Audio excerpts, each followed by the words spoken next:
जय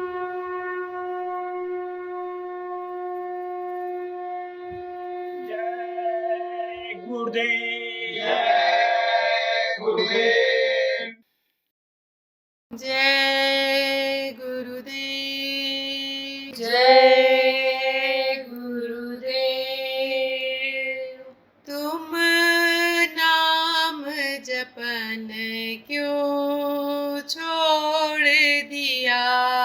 तुम नाम जपन क्यों छोड़ दिया?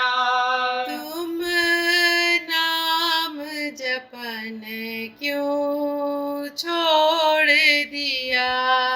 तुम नाम जपन क्यों छोड़ दिया?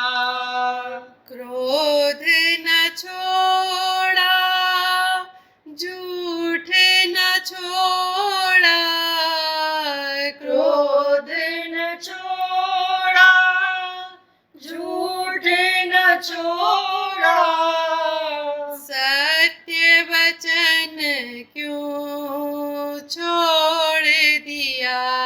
तुम सत्य वचन क्यों छोड़ दिया? तुम नाम जपन क्यों छोड़ दिया? तुम नाम जपन क्यों छोड़ दिया? झूठे जग में जी ललचा कर, झूठे जग में जी ललचा कर, असल वतन क्यों छोड़ दिया? तुम असल वतन क्यों छोड़ दिया? तुम नाम जपन क्यों छोड़ दिया? तुम नाम जपन क्यों छोड़ दिया?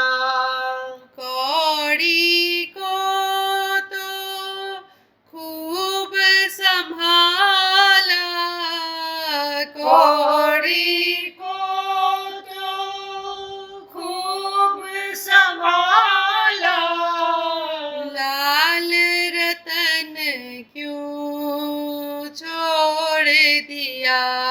तुम लाल रतन क्यों छोड़ दिया?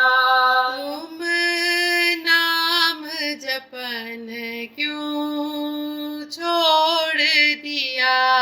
तुम नाम जपन क्यों छोड़ दिया?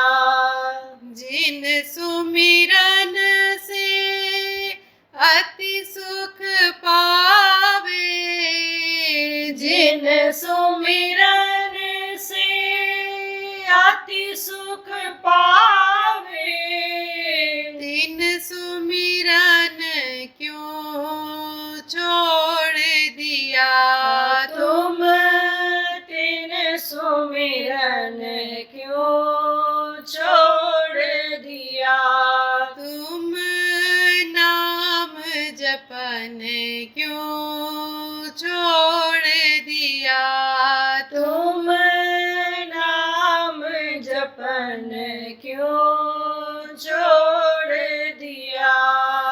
खालस एक सत गुरु के भरोसे, खालस एक सत गुरु के भरोसे, तन मन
अब नदियों में स्नान करने का नियम क्यों बनाया गया? इसलिए बनाया गया कि नदी में सारे तत्व होते हैं और विशेष रूप से जो गंगा नदी है उनमें, क्योंकि वो गंगोत्री से निकली है, पहाड़ के ऊपर से निकली है, शिखर से निकली है, तो वहाँ से जब गंगा चली है तो पहाड़ों पर बहुत सारी जड़ी बूटियाँ रहती हैं, पेड़ लग जाती हैं, उसका फल गिरता है तो फल, पत्ती और वो जो उसकी शाखाएं हैं वो सब इसमें बह करके आती हैं। कहाँ आती हैं? इधर मैदानी क्षेत्र में आती हैं, तो उसका तत्व उसमें आ जाता है। मिट्टी बह करके आता है तो धरती तत्व आ जाता है, पृथ्वी तत्व आ जाता है, और आकाश से जो है वो बूंदें गिरती हैं, यानी बादल गिरते, बादल से पानी गिरता है तो वो तत्व आ जाता है, हवा लगती है वो तत्व आ जाता है, और अग्नि, यानी कहीं न कहीं अग्नि भी उसमें बहकर आ जाती है। बहुत से लोग देखो नदियों के किनारे क्या जलाते हैं? आग जलाते हैं, दीपक जलाते हैं और ऐसे धूप डालते हैं आग जला करके, और उसके बाद कहते हैं गंगा जी को चढ़ा दो, उसी में डाल देते हैं तो आग भी उसमें आ जाती है। अब आप कहोगे कि आग तो बुझ जाएगी पानी से, उसका स्वाभाविक गुण है, तो पानी से बुझ जाता है आग, लेकिन वो गर्मी उसमें आग डाल देती है पानी। जैसे आप छोंका लगाते हो, दाल को बघारते हो, तो आप कलछुल में तेल और चीज़ें डाल करके गर्म करते हो और गरम गरम उस कलछुल को उसमें डाल देते हो दाल में, तो उसकी गर्मी उसमें आ जाती है, तत्व उसमें आ जाते हैं। तो ये सारे तत्व, यानी आप ये समझो कि शरीर के अंदर आते हैं। कैसे आते हैं? जब उसमें डुबकी लगाते हैं। तो देखो बहुत से लोग देर तक डुबकी लगाए रहते हैं कि अंदर यह तत्व हमारे रोए के अंदर से चला जाए, बार बार डुबकी लगाते हैं कि बार बार यह तत्व हमारे अंदर आ जाए। कहा गया कम से कम 5 डुबकी, ये नियम बना दिया महात्माओं ने। ये सब चीज़ें अगर सबको बताते तो समझ में ना आता हो, बता नहीं सकते थे, तो एक नियम ये बना दिया कि 5 डुबकी 7 डुबकी लगाया हो, तो डुबकी लोग लगाते हैं। उससे आत्मा का कोई संबंध नहीं, उससे आत्मा को मुक्ति मोक्ष नहीं मिल सकता है, लेकिन शरीर को तत्व मिलते हैं, तत्वों की जरूरत होती है। अभी मैं आपको बताऊंगा कि ये तत्व कैसे उत्पन्न होते हैं और कैसे इस मनुष्य शरीर की रचना होती है। तो जरूरत होती है तत्वों की इस शरीर के पोषण के लिए, शरीर को स्वस्थ रखने के लिए, इसको बड़ा करने के लिए। इसीलिए छोटे छोटे बच्चों को भी नहलाने के लिए लोग ले जाते हैं। ठंडी के महीने में बच्चे छिटोते रहते हैं, नहाना नहीं चाहते हैं, जबरदस्ती दबा दबा करके नदियों में ऐसे मुंह और नाक पकड़ करके ऐसे बच्चों का कि इसके अंदर से पानी न चला जाए, और डुबकी लोग लगवाते हैं कि जिससे तत्व इनको मिल जाए और इनका शरीर बढ़ जाए, हड्डियां मजबूत हो जाएं। इसलिए तो आप समझो कि कार्तिक का ऐसा ये पूर्णिमा है कि इसमें ठंडी भी है और गर्मी भी है। आप ये समझो अभी बहुत ज़्यादा ठंडी नहीं होती है दिन में, और रात को ठंडी होती है। सुबह का समय ऐसा होता है और शाम को यानी समझ लो कि दिन डूबने का समय ऐसा होता है कि उस समय जैसा अनुकूल वातावरण होना चाहिए मनुष्य शरीर के लिए वैसा हो जाता है। तब कहते हैं प्रातः स्नान करो, प्रातः से ही लोग शुरू कर देते हैं स्नान। आप समझो उस समय यानी पानी भी यानी उसी अनुसार शरीर को मिलता है, गर्म ठंड जैसा होता है, जिस जैसी जरूरत होती है। तो कहते प्रातः काल का स्नान यानी चल करके गंगा जी में, यमुना जी में चल करके नदियों में जहाँ भी कृष्णा कावेरी नदी है कर आओ। अब यह है कि जैसे देश का संविधान बनाया जाता है, नियम बनाए जाते हैं, उप नियम बनाए जाते हैं, ऐसे ऐसे सृष्टि को चलाने के लिए यानी ब्रह्मा जी ने वेद बना दिया, संविधान बना दिया, 4 वेद बनाया, 6 शास्त्र उससे निकला और 4 वेद 6 शास्त्र और 18 पुराण हो गए, उसी में से निकाल दिया लोगों ने।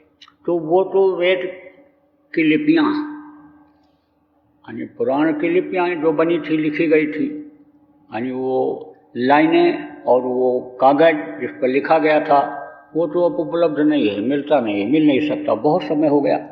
उसको लोगों ने छाप दिया और तो बहुत से लोगों ने कंप्यूटर पर फिट कर दिया। तो छापते समय, फिट करते समय जब पढ़े उसको नहीं समझ पाए तो अपनी मानव बुद्धि, भौतिक बुद्धि का इस्तेमाल किया और शब्दों को बदल दिया।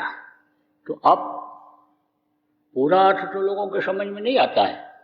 ग्रंथों को जो पढ़ते हैं, धार्मिक किताबों को जो पढ़ते हैं, मजहबी किताबों को जो पढ़ते हैं, मतलब नहीं समझ पाते हैं, लेकिन आज से कुछ न कुछ मिल जाता है। तो आज पौराणिक कथा में ये आता है कि त्रिपुरारी कौन कहलाए? शिव जी। त्रिपुरारी क्यों कहलाए? क्योंकि त्रिपुरासुर राक्षस था, बड़ा प्रभावी था, आदमी के बस का नहीं था उसको मार पाना, उसका संहार कर पाना।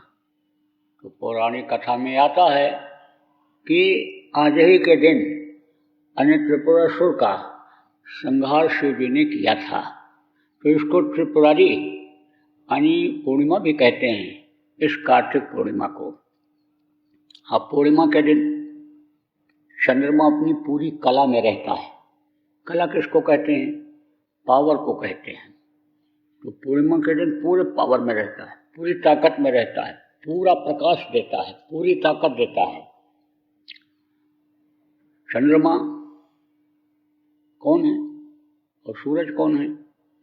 यह सब उसी मालिक के हैं, उसी के ये मसाले से, उसी की ताकत से ये सब बने हैं। किसके?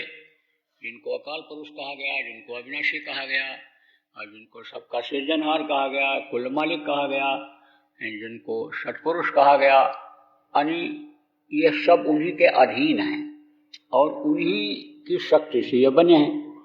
जब शब्द उतारा गया तो शब्द का फैलाव हुआ, शब्द का जब फैलाव हुआ तो सब में व्याप्त हुआ और उससे इन सब की उत्पत्ति हुई। और जीवात्मा में ज़्यादा ताकत है, जीवात्मा की उत्पत्ति अलग से हुई है। यह इन लोगों से ज़्यादा पावरफुल है। जो हमारे आपके अंदर जीवात्मा बैठी है वो ज़्यादा पावरफुल है। कैसे? इस पर उनका प्रकाश ज़्यादा पड़ता है। जैसे आप टॉर्च जलाते हो तो उससे रोशनी निकलती है, तो जब टॉर्च आप जलाते हो तो बीच में एक बिंदु पड़ता है, एक जगह पर ज़्यादा रोशनी होती है, लेकिन जो किनारे किनारे की किरणें हैं रोशनी वो भी देती हैं। तो इसमें तो ज़्यादा ताकत है, लेकिन ज़रूरत इनकी पहले पड़ी क्योंकि जिसमें इस जीवात्मा को बैठाया गया है उस खोल की ज़रूरत थी। आप समझो, जैसे आप समझो कि तलवार बनाने से पहले म्यान बनाए कि तलवार रखेंगे कहाँ, कैसे लटका के चलेंगे। अगर तलवार को ऐसे लटका के चलो तो अपना ये हाथ और बदन काट देगा, इसलिए म्यान की ज़रूरत थी। तो इस पोल को समझो पहले तैयार करवाया। अब कैसे तैयार हुआ? इसमें चंद्रमा का और सूर्य का इनका विशेष योगदान है। इन्हीं की कृपा से, इन्हीं की दया से ये मनुष्य का शरीर ठीक से बन पाता है। इनकी कृपा दया जब कम होती है तो समझो कि मनुष्य शरीर नहीं बन पाता है। चाहते हुए भी, कोशिश करते हुए भी शरीर की रचना नहीं हो पाती है। इनकी वजह से मनुष्य के अंदर कुछ कमी पैदा हो जाती है। इसीलिए कहा गया कि भाई संयम का पालन करो, और संयम का पालन कराने के लिए नियम बना दिया गया। तो नियम का पालन करो, नियम के अनुसार चलो। तो नियम के अनुसार जब नहीं चलते हैं तो समझो कि संयम टूट जाता है, क्योंकि संयम को जानते ही नहीं हैं। जो ऋषि मुनि महात्मा नियम बना करके गए, नियम से जब अन्य समझो चलते हैं, नियम ही बता पाते हैं, संयम कम लोग बता पाते हैं, तो अन्य समझ लो कि नियम का पालन नहीं करते हैं, तो बहुत से लोगों के चाहते हुए भी बच्चे नहीं पैदा होते। अब आप ये समझो कि पिंड कैसे बनता है, बच्चे कैसे पैदा होते हैं। सूर्य और चंद्रमा का अन्य ज़्यादा योगदान होता है। उस मालिक की जो धार है शब्द की, जब इनके ऊपर पड़ती है तो औरतों के अंदर आने समझो कि ये रज उत्पन्न करते हैं, शीतलता होती है। आप देखो कि औरतें भी आने समझो कि शीतल होती है, पुरुष गुस्सैल होते हैं, क्रोध ज़्यादा होता है, और उनमें अग्नि ज़्यादा होते हुए भी समझ लो कि शीतलता रहती है। अब जब संयम नियम का पालन नहीं हो रहा है तो किसी के अंदर भी क्रोध ज़्यादा हो जाता है। देखो औरतें भी कभी कभी बहुत क्रोधी हो जाती हैं, बड़े क्रोध में आ जाती हैं। लेकिन जब संयम नियम से लोग चलते थे और शुरू में जब संयम नियम से चले तो शीतलता ज़्यादा पाई गई। अब आप ये समझो कि सूर्य में गर्मी होती है, तो सूर्य की गर्मी और उनकी शीतलता यानी को पॉजिटिव और नेगेटिव कहा गया। तो ठंडी को, शीतलता को नेगेटिव कहा गया और उसको यानी समझ लो कि पॉजिटिव कहा गया। कहते हैं ना कि बिजली का ये गरम तार है और ये ठंडा तार है, और दोनों को जब जोड़ोगे तब बल्ब जलेगा, दोनों को जोड़ोगे तब पंखा चलेगा। ऐसे ही ये इनके अंदर पैदा करते हैं, ताकत पैदा करते हैं, उससे उनको यानी रज बनता है इनका और पुरुष का बीज बनता है। तो जब समय से ये दोनों मिलाते हैं, यानी अनियमितता जब नहीं होती है, तो ये दोनों उचित जगह पर पेट में जो है वो यहाँ पर वहाँ पर ये पहुँच जाते हैं। अब जब ये पहुँच जाते हैं तो यानी उसमें से जो शक्तियाँ हैं अंदर में, उसी के द्वारा यानी उस शब्द के द्वारा जो शक्तियाँ उत्पन्न हुई हैं वो शक्तियाँ इसमें आने लगती हैं। तो मोटे तौर से आपको बताता हूँ, यह मनुष्य शरीर में वो शक्तियाँ प्रवेश की जाती हैं पिंड में, और ये रहती हैं। कुछ तो ये बराबर रहती हैं और कुछ पिंड को बना करके और समझो कि वो हट जाती हैं, कम हो जाती हैं, रहती हैं बहुत कम रहती हैं। तो अब आप ये समझो कि जो ये जीवात्मा है ये तो बाद में इसमें डाली जाती है। ये कहाँ पर रहती है शरीर में? दोनों आँखों के बीच में ये बैठी हुई है यहाँ पर, और इसके ऊपर में 4 दल का कमल है, चतुष्अंतःकरण जिसको कहा गया, मन चित्त बुद्धि और अहंकार, अन्य समझो कि जहाँ पर उत्पन्न होते हैं ये चारों, उसके ऊपर में 6 दल कमल है। 6 दल कमल ऊपर भी है और 6 दल कमल की परछाई शरीर पर भी जब पड़ती है, यानी अंग पर पड़ती है, चक्र पर पड़ती है, इंद्रिय चक्र पर पड़ती है, तो 6 दल कमल वहाँ भी है। तो 6 दल कमल पर ये 6 तरह की ही शक्तियाँ काम करती हैं। आपको पिछले सत्संगों में सुनाया गया कि जो शरीर को चक्र चलाते हैं इन पर देवताओं की परछाई पड़ती है, ये कमल हैं और कमलों पर उनकी परछाई पड़ती है तो देवताओं का दर्शन होता है। वो परछाई ऐसी नहीं होती जैसे मनुष्य की होती है, मनुष्य की परछाई धुंधली होती है, उनकी परछाई जो होती है उसमें बिल्कुल वो साफ दिख जाते हैं। तो अन्य 6 तरह की शक्तियाँ ये यहाँ काम करती हैं, जन्म, अष्ट, प्रणामी, वृद्ध और क्षीर। अब आप ये समझो कि इससे इनके काम करने से पहले यानी समझो कि जल, पृथ्वी, अग्नि और वायु, आकाश की उत्पत्ति होती है, ये उत्पन्न होते हैं। तो आकाश तत्व में जो होता है वो निगेटिव और पॉजिटिव जिसको कहते हैं, यानी गर्म और ठंडा दोनों होता है। तो उससे यानी गर्म और ठंडे से यानी समझो कि क्या होता है कि हवा पैदा होता है, वायु, और वायु के बाद में फिर यानी जब वायु का प्रकोप ज़्यादा होता है, वायु ज़्यादा जब बढ़ता है तो उससे अग्नि पैदा होती है। आप देखो वही सिस्टम इधर बाहर भी है।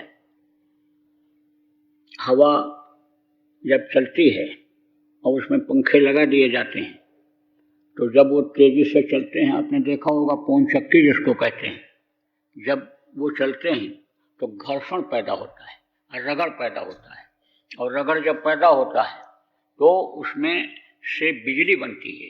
बिजली क्या है? अग्नि है।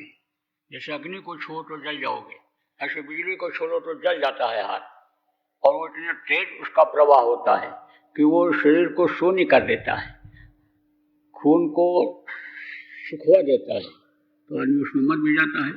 तो घर्षण जब पैदा होता है हवा से तब अग्नि पैदा होती है, और अग्नि के बाद में आए समझो उससे पृथ्वी तत्व की उत्पत्ति होती है। तो आप समझो जल तत्व है, जल पैदा होता है उससे। तो जल, पृथ्वी, अग्नि और वायु और आकाश, यह सब जो उसकी रोशनी की किरणें हैं यानी शब्द की, उससे ये जल, पृथ्वी, अग्नि, वायु और आकाश ये अंदर में पैदा हो जाता है। ये तत्व जिसको कहते हैं, ये पांचों तत्व उसमें आ जाते हैं। तो फिर ये अपनी शक्तियां काम करना शुरू कर देती हैं। कौन सी? जन्माष्ट, परिणामी, वृद्धि। तो जन्म शक्ति का काम क्या होता है? रज और बीज को यानी रहन जिसको कहा गया, यानी वो बर्तन पेट में जगह होती है माताओं के, यानी वहाँ इकट्ठा हो जाता है। जन्म शक्ति का काम यह होता है कि खींच करके एक जगह इकट्ठा करते रज और बीज को। रज तो उत्पन्न होता है, बीज जब पड़ता है तो अगर वो निकल जाए यानी इकट्ठा न हो तो आप समझो पिंड नहीं बन सकता, बच्चा नहीं बन सकता है। अब जो बहुत सी माताएं पुत्र नहीं पैदा करना चाहती, बच्चा नहीं पैदा करना चाहती हैं, वो इकट्ठा नहीं होने देती हैं। उनके चाहने पर ही होता है, इसीलिए उनको जननी कहा गया, माता कहा गया। वो चाहें तो यानी बच्चा पैदा ही ना होने दें, उनकी इच्छा के ऊपर होता है। इसीलिए सृष्टि को चलाने के लिए उनको सम्मानजनक स्थान दिया गया, उनको माँ कहा गया, जननी कहा गया, माता कहा गया। तो वो क्या करते हैं? इकट्ठा होते हैं, और इकट्ठा यानी रज और बीज को इकट्ठा करते हैं। जन्म शक्ति, अस्त्र का काम क्या होता है? उसके हिस्से अलग कर देना। परिणामी शक्ति का काम क्या होता है? उसके ऊपर पर्दा लगा देना। अब आप समझो कि यह सब जो ये सिस्टम होता है अलग करने का और जो है वो खींचने का, यह सब इन्हीं पांच तत्वों से होता है। तो जन्म, अष्ट, परिणामी और वृद्धि। वृद्धि किसको कहते हैं? बढ़ा देना। हवा जरूरी होता है, हवा से बढ़ता है। अब कुछ बच्चे ठीक से नहीं बढ़ पाते हैं, कुछ आप ये समझो कि बच्चों का अंग छोटा हो जाता है तो उनको पूरा पोषण का तत्व नहीं मिल पाता है। ये किसके ऊपर निर्भर करता है? माताओं के खान पान पर निर्भर करता है, आप समझो उनके चरित्र पर निर्भर करता है, उसमें पिता का योगदान होता है।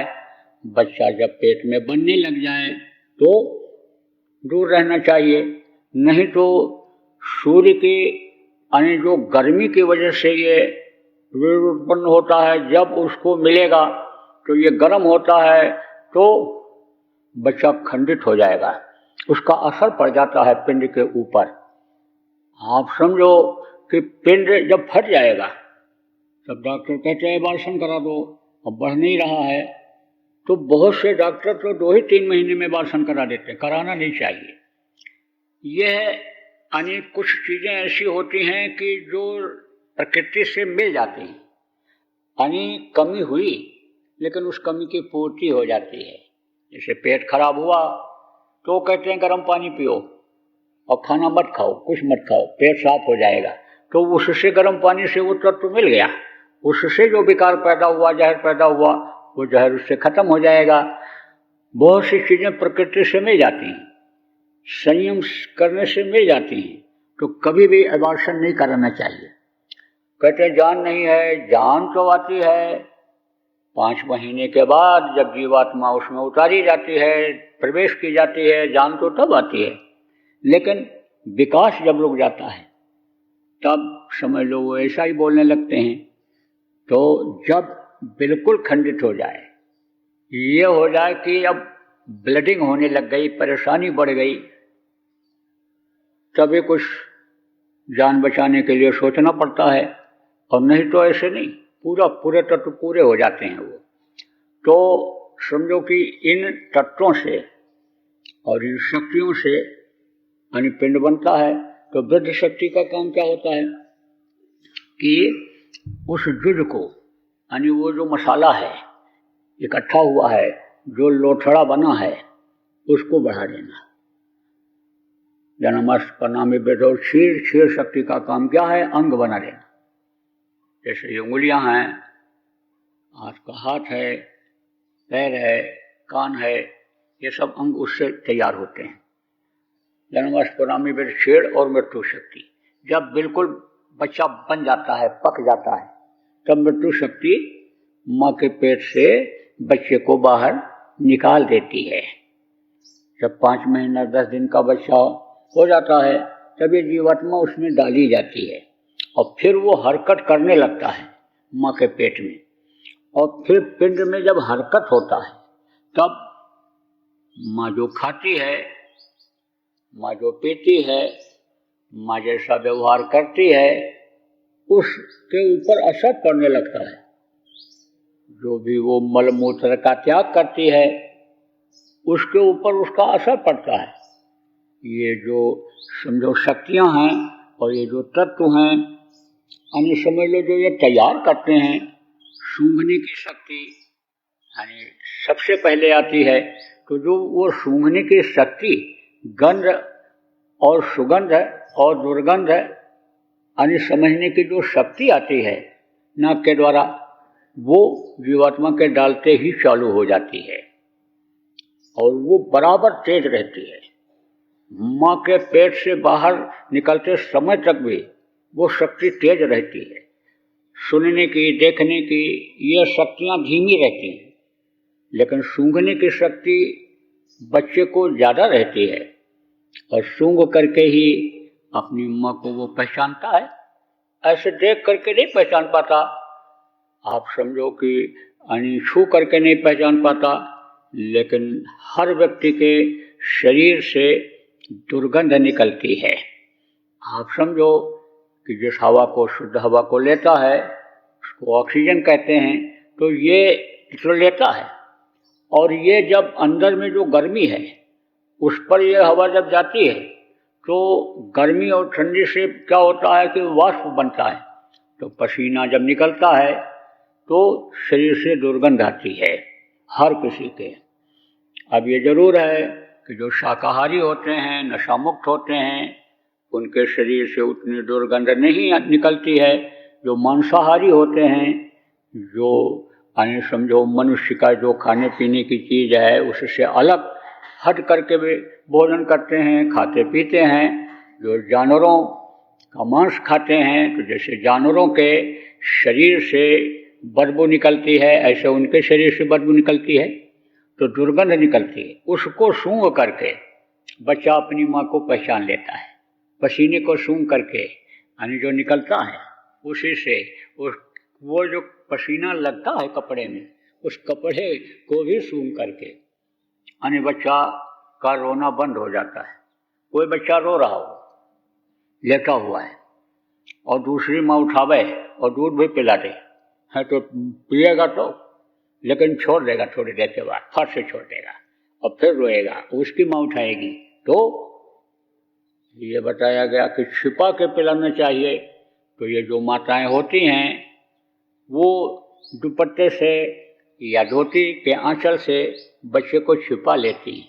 कहा गया ना, खाने पीने वाली चीज़ों को दिखा के नहीं खाना चाहिए। नज़र पड़ती है छोटे छोटे बच्चे के ऊपर, माताएं कहती हैं नज़र लग गई, ज़्यादा दूध पी लिया, देर तक पीता रहा तो नज़र लग गई, तो छिपा के पिलाती हैं। और जैसे आंचल या जैसे दुपट्टा उसके सिर पर पड़ता है तो उसकी स्मेल से, गंध से चुप हो जाता है। तो नाक की जो सूंघने की शक्ति है वो बहुत पहले आ जाती है, यानी जीवात्मा के प्रवेश करने से पहले ही आ जाती है। यही कारण है कि जब मूत्र बाहर त्याग करती हैं माताएं तो इसमें खारापन होता है, इसमें दुर्गंध होती है। दुर्गंध तो सबके मूत्र में होती है, चाहे आदमी हो, चाहे औरत हो, चाहे बच्चा हो, चाहे बच्ची हो, दुर्गंध सब में आती है। तो वो दुर्गंध जो होती है वो बहुत बेचैन करती है बच्चे को। आप समझो कोई खाने पीने वाली गरिष्ठ चीज़ें जब ये खा लेती हैं, पचाव में दिक्कत आती है, पेट में तनाव आता है, तो बच्चे के ऊपर दबाव पड़ता है। तीखी चीज़ें, खट्टी चीज़ें ऐसी अगर खा लेती हैं, गर्भवती ये माताएं जब खा लेती हैं तो उसका तीखापन, खट्टापन इनको तो थोड़ी देर के लिए ही रहता है, लेकिन बच्चे को बराबर परेशान करता रहता है। इसलिए जो वृद्ध माताएं हैं वो बहुओं को समझाती रहती हैं कि तेरे पेट में बच्चा आ गया, अब तू इन चीज़ों को मत खाना। उनको अनुभव हो जाता है, कुछ सुनी हुई बात को कुछ अनुभव में चीज आई कि खाया, पेट में दर्द हुआ, पेट में बच्चा चलने लग गया, परेशानी हुई, तो अनुभव हो जाता है, तो वो बताती रहती हैं।